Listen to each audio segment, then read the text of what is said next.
এবং ইন্টারেস্টিংলি তামাক নিয়ন্ত্রণে গবেষণা ও অ্যাডভোকেসি প্রতিষ্ঠান প্রজ্ঞা রাজধানীতে আয়োজন করে এক গোলটেবিল বৈঠক। সেখানে উঠে আসে ক্ষতিকর এই পণ্যটি নিয়ন্ত্রণে কঠোর পদক্ষেপের কথা। ওনার ফুসফুসের ক্যান্সারটি ছড়িয়ে শিল্পকলা একাডেমির মিলনায়তনে এই বৈঠকে তথ্যমন্ত্রী ছাড়াও অংশ নেন জনস্বাস্থ্য বিশেষজ্ঞ এবং বিভিন্ন সংগঠনের প্রতিনিধিরা। ইন্টারেস্টিংলি সেখানে ছিলেন তামাকজাত দ্রব্য ব্যবহারের কারণে নানা রোগে আক্রান্ত ব্যক্তিরা। নিজেদের অভিজ্ঞতার কথা তুলে ধরেন তারা।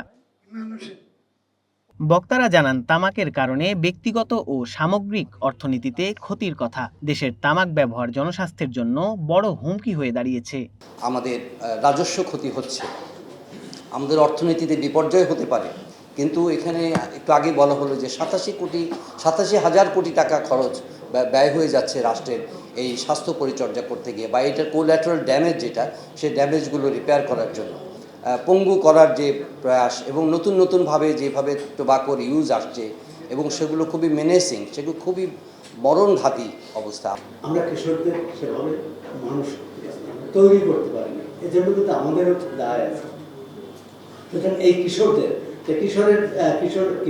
কিশোর বয়সী যারা, তাদের একটা নতুনের প্রতি আগ্রহ থাকে এবং যে নিষিদ্ধ বিষয়ের প্রতি আরো বেশি উৎসাহ থাকে, সেটি কিভাবে তাকে বোঝানো। আমরা এখন একজনের 30 বছর সিগারেট খেয়েছেন, তাকে বোঝানো তাতে কিন্তু খুব কাজ হবে। পরে কথা বলেন তথ্যমন্ত্রী। তামাকজাত পণ্যের বিজ্ঞাপন ও প্রচারণা বন্ধ করা, জনসমাগম স্থলে ধূমপান নিষিদ্ধ ও তারুণ্যের সচেতনতার বিষয়গুলোতে জোর দেন তিনি। তামাকের ব্যবহারকে কিভাবে প্রতিরোধ করা দরকার, বন্ধ করা দরকার, এ বিষয়ে আমার মনে হয় সমাজে একটা ঐক্যমত বিরাজ করে। যে সচেতনতা সমাজে বিরাজ করা সত্ত্বেও কিন্তু এই ধরনের রোগী সমাজে কিন্তু তৈরি হচ্ছে,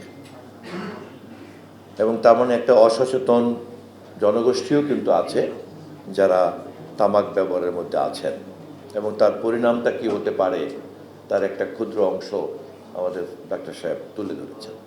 আসন্ন সংসদ অধিবেশনে তামাক নিয়ন্ত্রণ অধ্যাদেশটি আইনে পরিণত করার বিষয়ে বিশেষ গুরুত্ব দিয়ে দেখা হবে বলেও জানান তথ্যমন্ত্রী।